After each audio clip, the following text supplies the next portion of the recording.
Board. Okay, so without further ado, I'd love you all to meet our speaker, Jamie Jeffries. So, Jamie, we're delighted you're joining us today, and I'm going to hand straight over to you. Thank you, Tessa. Thank you. Hello, everyone. It's good to be with you today. Um, Spend a bit of time talking about habits and change, the idea of change. Um, I'm Jamie. I'm one of the Healthy Minds practitioners here at Peppy.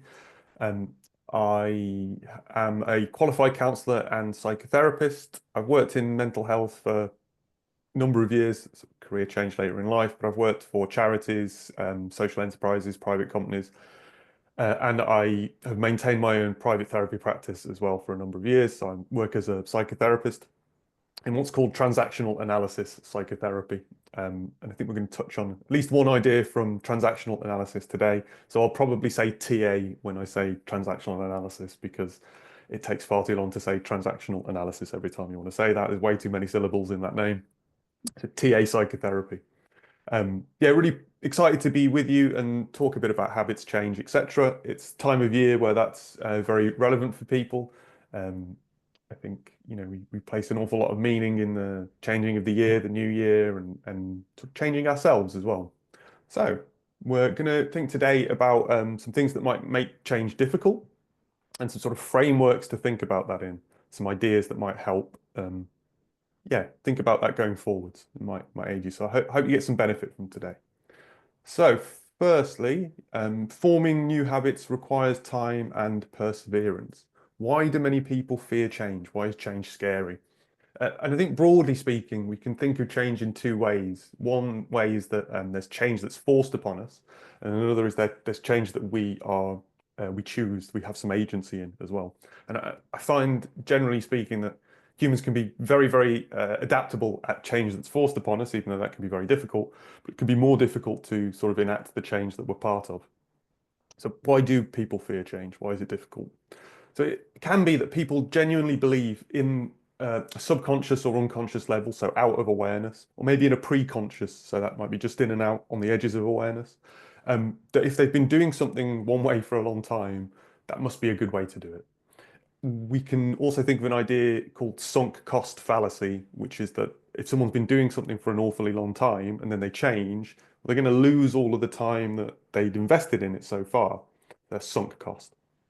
Um, so when we think of change like this, we can see it's got two strands. It isn't just about embracing something unknown and new. It's also about giving up something familiar and old for something that's unfamiliar and new. Which already, you can look at it through that lens, sort of can understand the compounded difficulty of that. We can also think here about roles we have in our lives, and does this affect roles we have? So I mean, like the hats we wear as a person. Who are we as a person? What roles do we inhabit? What's our work identity? What's our family identity? Are we a brother, a sister, a son, a daughter, a mother, a father, etc.? And does embracing some sort of new change, does it also involve a degree of changing hats as well? And also when we think of it in this way, that we're giving up something familiar, that is a process of loss in some way. And any process of loss is grief. That grief is the kind of, it's how we enact the process of loss. Um, and grief, speaking very generally, is one of those things that I think culturally and socially people sort of have an idea of how we should do that one particular way. But grief is an incredibly unique process to everyone, and there is no right or wrong way to grieve. There just is what is. There is meaning that we're making from the process, the meaning of what was and the meaning of what's to come. Um, so yeah, not just about embracing something new, also about giving up something old and familiar. So what changes would you like to make in your life? So maybe thinking going into the new year. If you've got a pen and paper, you can write these down, or maybe just have them in your mind as we talk today. Or maybe if you're on a computer, you can sort of type them on a document. But think of, a change or a couple of changes you would like to make in your life, maybe going into the new year, because we're in that sort of significant time cycle at the moment. So just have those in mind today. We're going to talk about this. This is the cycle of change. This is a theory. Um, Really important to say, I think when we look at any theory, that all a theory is it's a story. And it's a story to try and explain something of our experience as humans.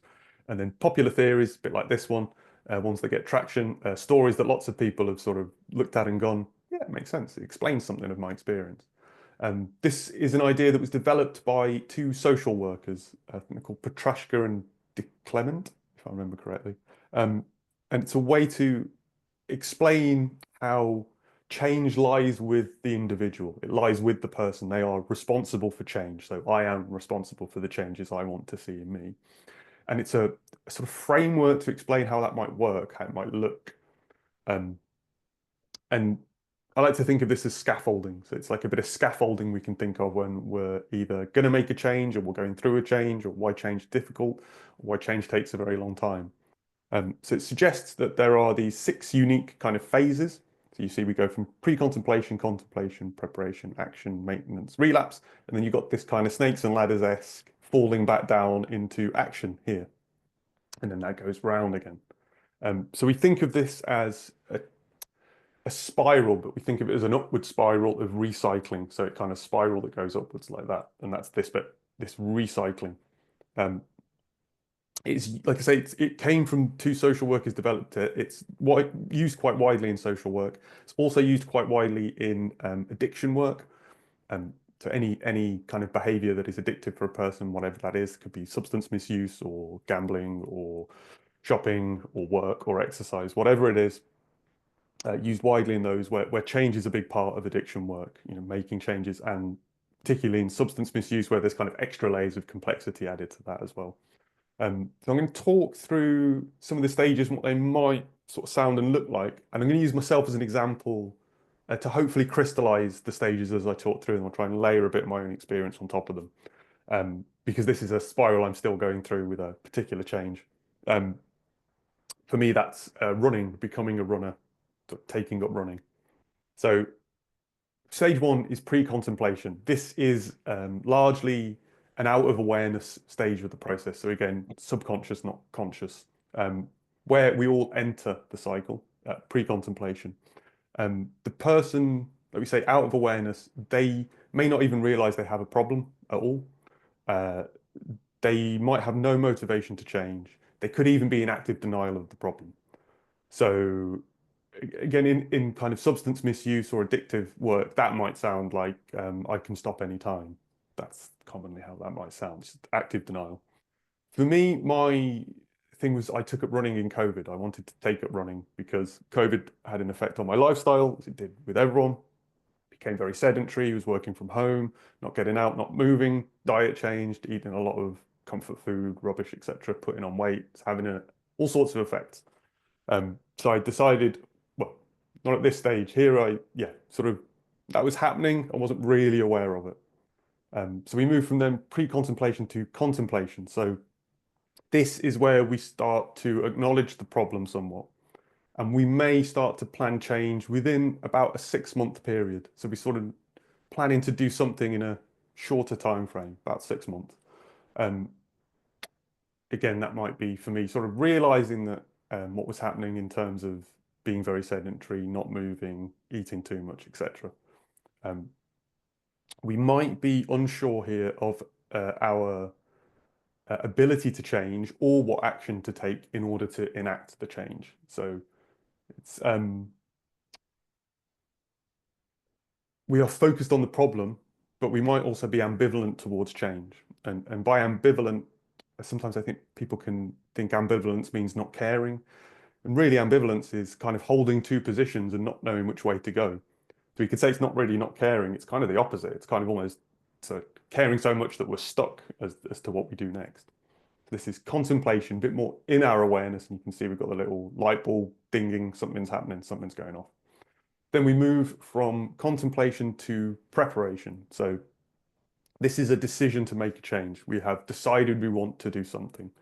Um, the person might still be unsure how to make the change. So again, for me, that's like my partner was running at the time I was living with, and I see her running and coming back, and I think, how does someone do that, right? How can you just go and run long distances? I'm not a runner, that's not me. How do I do that? Um, so unsure how to make a change. Um, Planning to make a change within a month generally. They're going to do something so the time frame gets shorter. For me as well, this would look like I haven't run since school. Right? I don't know what that. I'm not a runner. I can't do that. And also, when I was younger, I used to skateboard, and that left me with a lot of injuries, sort of problems with my ankles, my knees, my back. It's a very physically impactful thing to do, skateboarding. Um, so I thought, well, I'm going to aggravate all my injuries if I start running, right? I can't do that. So unsure how to make a change. Um, Acknowledgement of the problems underlying and commitment to the change going forward. So knowing that you want to do something differently and information gathering. So this is a part I can really relate to. So for me, this was like, I knew I wanted to start running. Um, how do I do that? So I'm looking at videos online of running on YouTube, on signing up, looking at websites, signing up to newsletters, looking at the kit, the gear, like there's all these different types of running shorts and shirts and shoes and what are they? And did a gait test, so like how my feet work, found out they were super pronate. So I did like a thing called the wet foot test. You find that out. And then it's like, oh, I need special shoes to help sort of alter that going forward. So it's lots of information gathering. Um, then we take action. So this is the first 6 months of active change. Um, this is a hugely confidence boosting phase. So for me, this started with a couch to 5K. I did that. It's like a 9-week plan. Um, I remember a point in that where it's very managed. You sort of do for different times of running and not running. And then there was a day on the schedule where it's like, you just run for 20 minutes now. And I saw that and I was like, I never do that.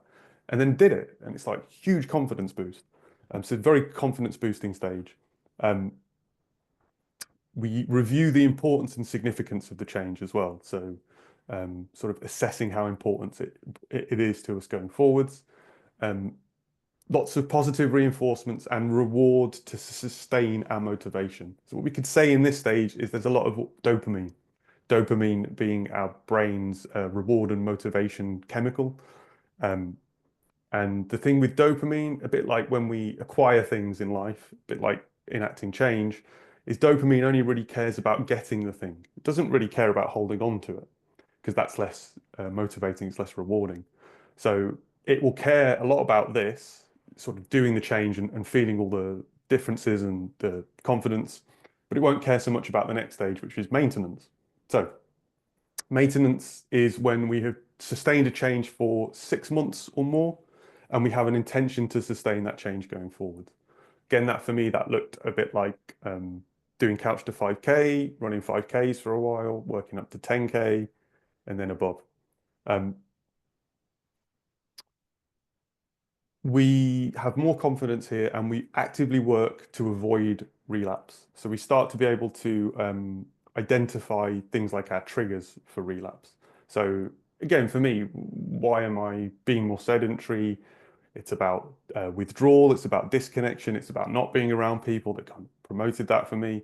That would mean that then that's a trigger for me to eat worse, etc. Typically, this stage lasts 6 months to 5 years, which I think is interesting because we can see that 5 years is a very long time. So this cycle can take place over a decade for people. It could be over months or a year, but it can be a much longer time because we can stay in this phase for very different amounts of time. And then there's relapse.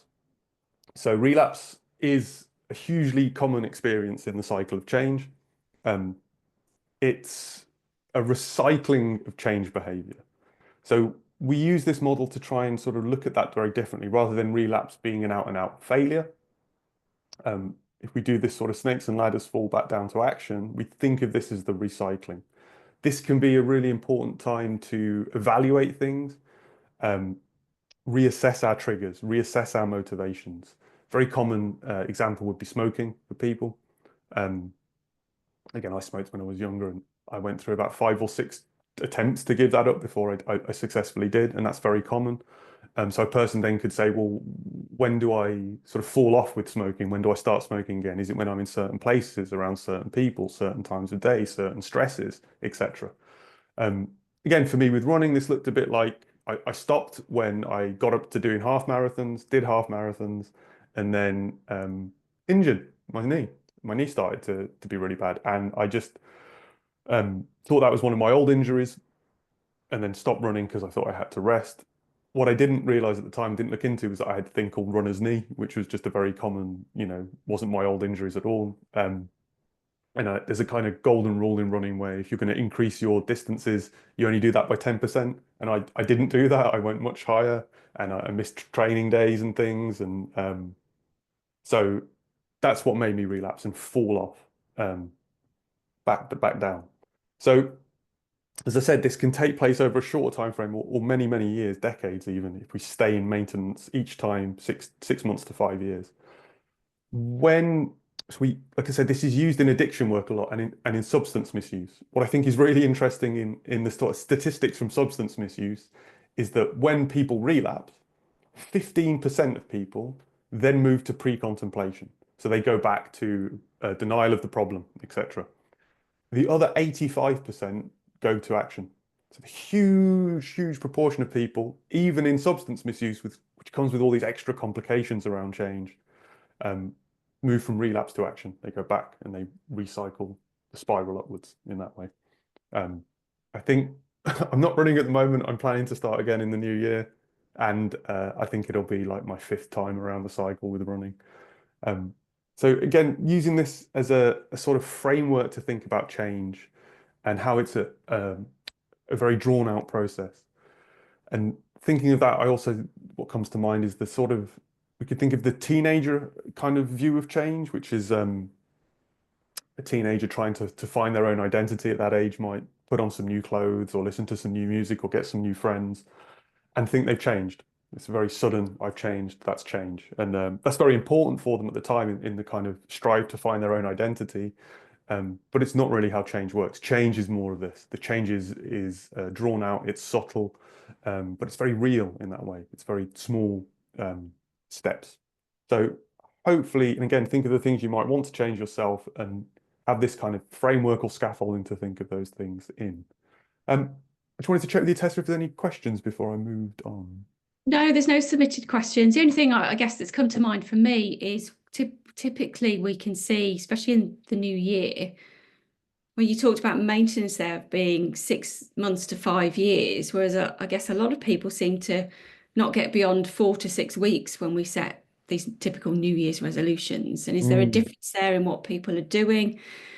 Are we going to cover some of that moving forward? Well, Or are you just hopefully there might be a couple of slides that help that sort of curiosity going forwards. So yeah, hold that thought. So going to talk a bit about this idea of finding your why. So these are questions you can ask yourself. What has motivated me in the past? Again, think of the things you wanted to change, and then think of what has motivated you in the past when you've been motivated to change or motivated to do something, motivated to action. What keeps me awake at night? And not just in terms of worry or fear, maybe in terms of excitement as well, in terms of inspiration. So what has motivated me? Maybe what inspires me? And what gets me out of bed in the morning? What pulls me out of bed in the morning? What's important to me? And we can think of that as values. So what are my motivations? What are my inspirations? What are my values? And values, like I say, being what is important and unimportant to us as people. And if a person's unsure of their values, I think a good way to start to tune into that is if we take a person, what we usually find between the person and values is boundaries. Boundaries being what is acceptable and unacceptable to me as a person, and I can sort of do something with that information interpersonally. So if we look at boundaries and what is acceptable and unacceptable to a person, what usually informs that underneath somewhere is their values or something of their values. So it's a good way to start to be able to tune into our values. And you can add those answers to whatever you wrote down earlier as well, if you think of some. There's a couple of people, if people are interested in this idea, whose work I would recommend. One is a man called Simon Sinek. He's works with organizations a lot. He doesn't work as a therapist or in mental health, but talks a lot. This is kind of one of his ideas, is finding your why. I've watched some of his work. I quite like him. He talks a lot about listening more than talking, which I think is always a good thing. And talks a lot about things like asking the stupid question, being the dumbest person in the room, right? Asking the question that everyone else is thinking of. I'd also recommend a woman called Brené Brown, who has done a lot of work around shame. And she's a researcher, and she did a lot in work into why people experience shame, why certain people don't, what shame is for people, and has written several books now, but she's done a lot of work with values as well, people's values, and helping them find them. So if people are interested in that idea of values, yeah, look at some of Brené Brown's ideas. She's very interesting work. So our brains, we're going to look at a little bit of neuroscience. So I'm not personally someone who lives by sort of the tenets of neuroscience. I think we're more than sort of our brains and we're not robots, but that neuroscience has a lot of really interesting ideas and can be very informative as well. So this comes from a man called Steve Peters, who is a neuroscientist and psychologist. He's written a few books. This one's from The Path Through the Jungle. His really famous one is called The Chimp Paradox. So this is about habit forming. So once a pathway in the brain is established, it creates an automatic behavior or belief system, which is like a default mechanism that will become more reinforced over time. And the brain's process of doing this is called myelinating. So when we engage in a behavior and we do it and we keep doing it, we create a neural pathway in our brain. There's a phrase from neuroscience, which is that neurons that fire together wire together. So the more we do something, the more encoded that becomes in our brain physically. Myelinating is when that neural pathway is formed, it gets coated with this substance. It's a proteinous substance. And the function of myelinating is that, so once it's set, it gets myelinated. And then the myelination increases the speed with which the messages can transmit over that pathway. So it becomes very set, and then it can get faster as well, essentially. So to stop defaulting to a pathway like that, we have to create a new pathway and reinforce it. Also, practicing the alternative habit to extinguish the old one. So we are old habit extinguishing on the old myelinated pathway. So we're kind of demyelinating that pathway while we create a new one as well. So this new habit will eventually become myelinated as well. So this hopefully will be useful to explain why change is difficult. One of the reasons why change is really difficult. The kind of neuroscientific name for this as well is neuroplasticity. It's how we can kind of enact change and create new neural pathways in our brain, how we learn things, essentially, how things become encoded in us as people. It takes an average of 60 iterations of a new habit to extinguish an old one, which is a lot. Old pathways heavily myelinated. So think of a change someone wants to make in their day to say a routine. It could be that rather than getting up and having a coffee in the morning, watching telly, someone wants to go out for a walk in the morning instead. It's going to take 60 iterations on average for that to start becoming an encoded neural pathway in the brain, which is 2 months of doing that habit in the morning once a day, which is a very long time to keep doing it for it to sort of set in us. And again, because we're talking about brains and neuroscience, neurodivergence isn't the focus of today, but I think it's really important to acknowledge it, that neurodivergence will potentially make this more difficult or different for people. And as a psychotherapist, I've worked quite a lot with people who have neurodivergence and autism or ADHD typically. And my experience would really inform me that ADHD particularly makes enacting behavioral change very difficult for people. So it just adds in layers of complexity and challenge. I think it's important to acknowledge that. Any questions, Tessa, before I move on? No, Think so far? brilliant. Oh, hang Um, on, hang on, oh, hang on, hang on. oh, let me move back. Someone has put, thank you for sharing all the theory behind this, as it really helps cement why our habits or new habits can be so hard to enforce or change. So comment rather Yeah, than. grand, thank you. And yeah, absolutely. It's I guess it's part of our what we might call phenomenology as people, our experience of being alive and a human and being able to think that makes it very easy for us to sort of blame ourselves for this stuff. And actually, there's lots going on under the hood that makes this stuff really, really challenging and hard. So this is a theory from transactional analysis, from TA. We call discounting. So discounting very broadly is essentially when we minimize some aspect of ourselves or others. And we don't account for it, we discount it instead. There's different ways discounting can look, typically interpersonally. So between people, discounting might look like, let's say there's an office and I come into work in the office and I've had my hair cut and someone says to me, "Oh, have you had a haircut? That looks nice." And I'll go, "Oh, it's nothing." And what I've done is discounted that. I've discounted the person's compliment, usually because it doesn't fit in with some of my kind of out of awareness beliefs about myself or other people or the world. It's a bit like trying to post a letter into a letterbox that it doesn't fit in. So what I do is, because it doesn't fit in my letterboxes, I just sort of push it back as well and go, "No, it's nothing." And what I do in that moment interpersonally is I also discount the other person's ability to give me that compliment. So discounting can be interpersonal in that way, but it can also within ourselves. We talk about problem solving and our discounting of problem solving, and that it takes sort of four significant or noticeable levels that happens on. So the first is existence. As it says here, I don't have a problem. So let's think of an example. I find a rash on my arm. Um, so I find a rash on my arm and I ignore it. No problem. Doesn't exist. So I've discounted the problem's existence. Next level up is we discount the significance of the problem. As it says here, it's not important. I can deal with it later. So we know there's a problem, but we discount how much of a problem. So I find the rash on my arm and think, it'll go away soon. It's nothing. Right? Just ignore it. Next, we discount the possibilities for change being a thing. This always happens. There's nothing I can do. So I find a rash on my arm, but I think, well, there's nothing, no medicine or cream is going to help that, right? Forget it. Next, we discount our personal abilities, or maybe other people's abilities, but abilities to change the problem, not just possibilities, abilities. There's nothing I can do about this, or maybe there's nothing anyone can do about this.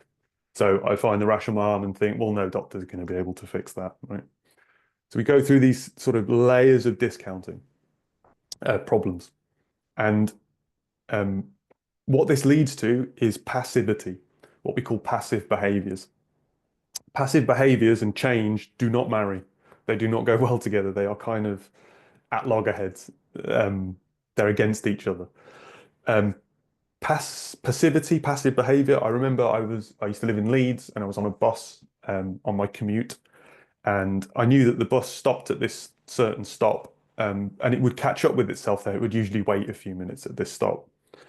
And so I was on the bus and it stopped at that stop and I knew what was happening. And there's lots of people on the bus. And I started to sort of notice what was going on, because all the people on the bus started to, if I sat with someone, look at the other person, maybe asking, "What's going on? Why have we stopped like that?" And then they were looking at their watches, or they were sort of going like this, or they were tutting, or they were looking around, like sort of getting jittery.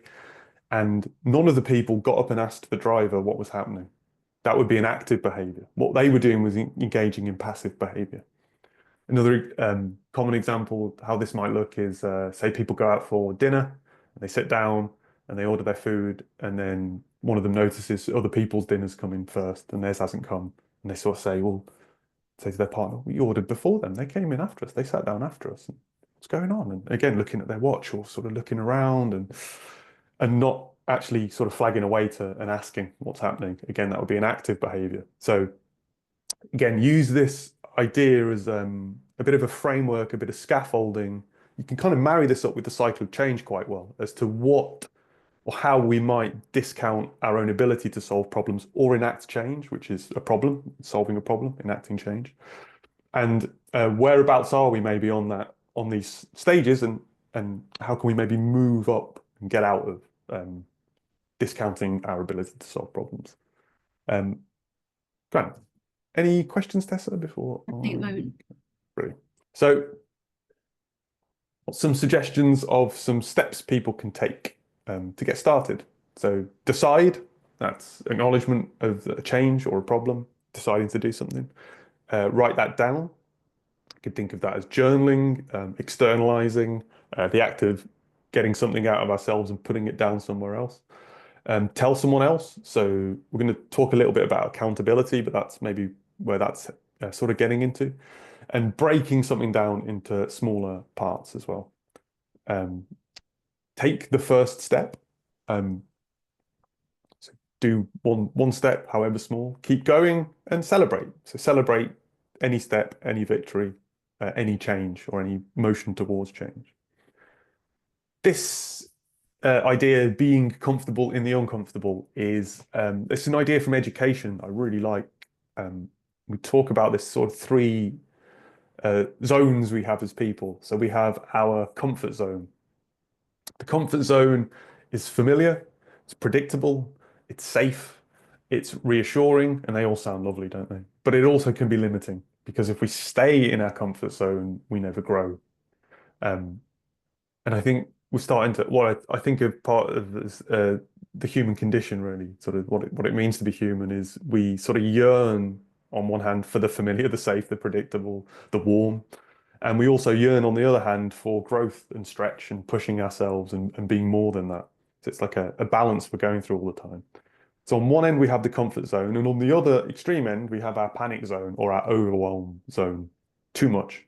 So in the overwhelm zone, it's overwhelming, it's stressful, it's anxious. We cannot function effectively and we cannot learn. Really important, nothing happens in the panic zone other than panic. Nothing happens in the overwhelm zone other than overwhelm. It's too much. And then somewhere in the middle, we're going to have our stretch zone. So this is somewhat uncomfortable. It will feel uncomfortable, but not too much. It involves new things. It involves doing new things or newness or new people or new places. It's about risk taking, which also is vulnerability, really, sort of putting ourselves out there. It's stimulating to be in this zone, and it may invoke nervousness. So it might invoke some anxiety, but not too much. Um, Everyone's comfort zone, panic zone, and stretch zone are going to be different sizes. It might be that someone's comfort zone is massive, or very small. It's they're sort of very limited comfort zone. The panic zone might be very big or very small, and the stretch zone might be a decent size. To start with, it might be like a slither, but it's finding where that is, where a person can stretch but not be overwhelmed. Um, and that can grow over time as well.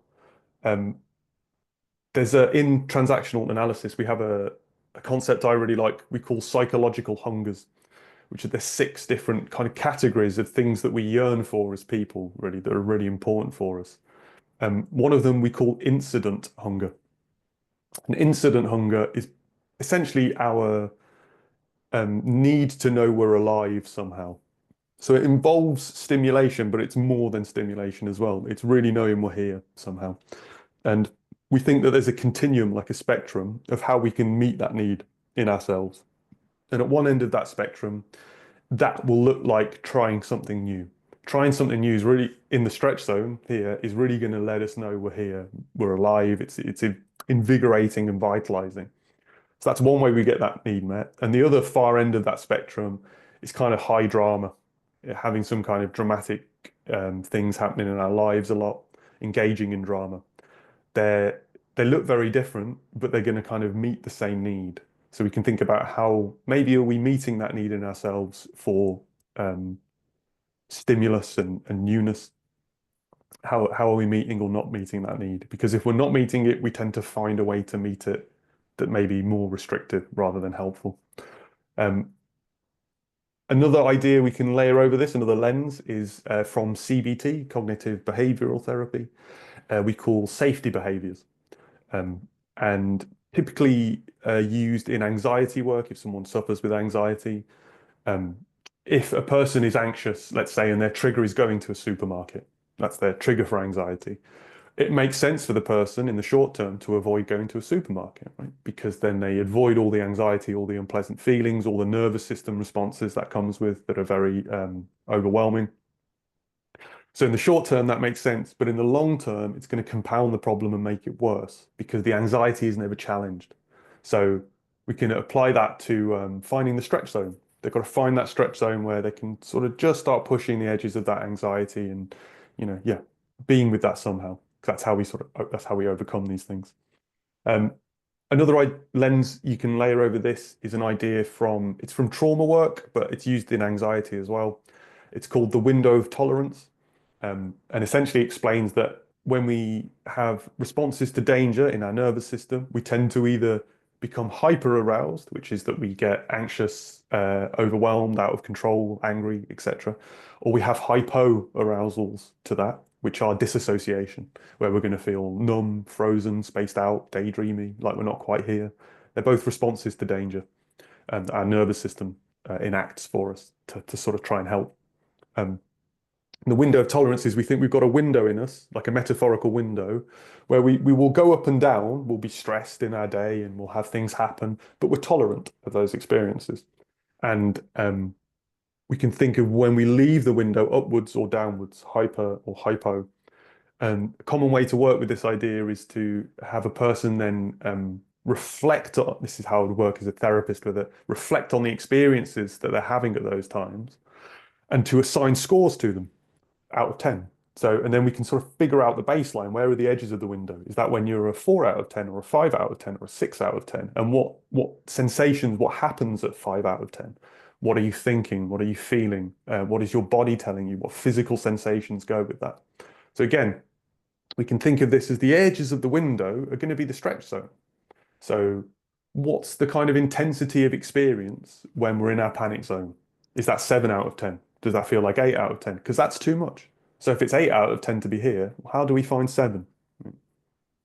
So it's ideas to help layer over this idea and yeah, think about finding our stretch zone because it's where we grow. And that's that sort of balance of needs that we have as people that I mentioned. So what else can we do? Some ideas. Set attainable and measurable goals. One common technique I'm sure people have probably heard of is SMART goals. So that's specific. You take a goal and then you sort of break it down. Is it specific? Is it measurable? Is it achievable? Is it time bound? Get an accountability partner. There are websites. There was one, I did this event, it was last year in the new year, ironically. And someone in the audience, I can't remember the name, but they recommended it's a free website where the whole purpose is you join in order to match up with accountability partners. You've got an idea or a change you want to enact. You find an accountability partner and you'll be accountable to each other. Some people find that very useful. And going back, this is the idea of like a book club, right? I'm not going to read the book on my own, but if I read it and then go to a thing where there's a bunch of people and we all talk about it, well, I'm accountable to those people somehow and that activity, and I'm sort of dedicating myself to that. Set deadlines and stick to them. So this, I think, would involve some sort of real searching honesty with ourselves as to, yeah, are we going to meet the deadlines and what happens if we don't? Visualize your progress. So if you're making small steps towards change, visualize what the next one might look like, how that might feel. Remember, it's not failure, it's data. I really like this idea that, again, think of the cycle of change when we relapse and we fall back. That's not failure. It's if we can look at that differently and go, well, what can I learn from this? What happened there? What can I learn? And how can that inform me going forwards? Well, that's amazing. That just makes us stronger. So not failure, data or information. And celebrate every step, even the smallest. There's a visual I really like. You'll find it online, but it's to highlight the importance of small steps. And it's two people with ladders against the wall, and one has really small, manageable steps, and the other has these huge gaps between rungs. And the person on that ladder can't even reach the first one. The person on the one with the small steps is moving up them. There is also a proverb I like. It's an African proverb. I don't know the African for it, but it translates out to stumble is not to fall, it is to move forwards. So that, and again, think of that in that idea of relapse and going around the cycle, that when we have a little stumble, right, we're not falling over completely, we're still moving forward. So yeah, I like that sort of idea and that saying. So thinking of accountability, if people are interested in that idea. So consider apps or maybe websites if you are the type of person who gets things done when you are held accountable by someone else. You know that's useful. You're motivated by alerts if it's an app. Or your goals are around exercise, and it's very common in exercise, coaching and getting instructors to help, etc. And maybe consider a paper journal, so writing, journaling. If you're the type of person who isn't so keen on technology, you love stationery. I love stationery. Choose a beautiful journal, choose a beautiful pen, beautiful object to do that with. And ticking things off motivates you. So list completion motivates you. Then you might want to consider, yeah, more going down the analog rather than the digital route. And I think that's me. So I'll hand back to you, Tessa. Yeah, I was just going to, I suppose that comes back to what I asked at the beginning, isn't it? Why we sometimes fall off the wagon, for want of a better expression, Mm, is perhaps setting too big a goals and think I'm yep. going to, well, I often talk to women in menopause about some dietary changes. Hmm. And sometimes I think we over and we think we're going to change everything. So Yeah. come the 1st of January, we're going to change everything, Mm, but we can never stick to it because of all of that you've so wonderfully yes. explained. And actually, by breaking these goals down, so we can still have that, I guess, bigger goal in mind that we're going to get to. We're going to get to the top of the ladder. Yes. But to get there, we've got to have these little, small, achievable steps, isn't it? And that's you know, how we sustain progress as well, because those small steps are real as well. They are Yeah. foundation. I think of them as foundations we build. And Yeah. then if we do have a stumble, we do have a relapse, we've still got the solid foundation we've built as well. We still know what that experience is. We still know we can get there as well. So yeah, hugely. Yeah. Well, if anybody has got any questions, we've got a Mm. few minutes left, so please do pop them in the chat. And while you have a think about that, I'm just going to launch a poll. Would be lovely if you could just complete this for us, just about rating the session, because this really does help us inform future events. So it's a very simple rate us out of 10. Great if you could complete that, please. And on the screen, you can see some great events we've got coming up in the new year. We've got some time off over the festive period, but it's starting off with a bang. Monday, the 13th of Jan, there you can see some. We've got a fitness goals one, a dietary weight loss one, and another one solution focused, following on, I'm sure, in a similar theme That's me as well.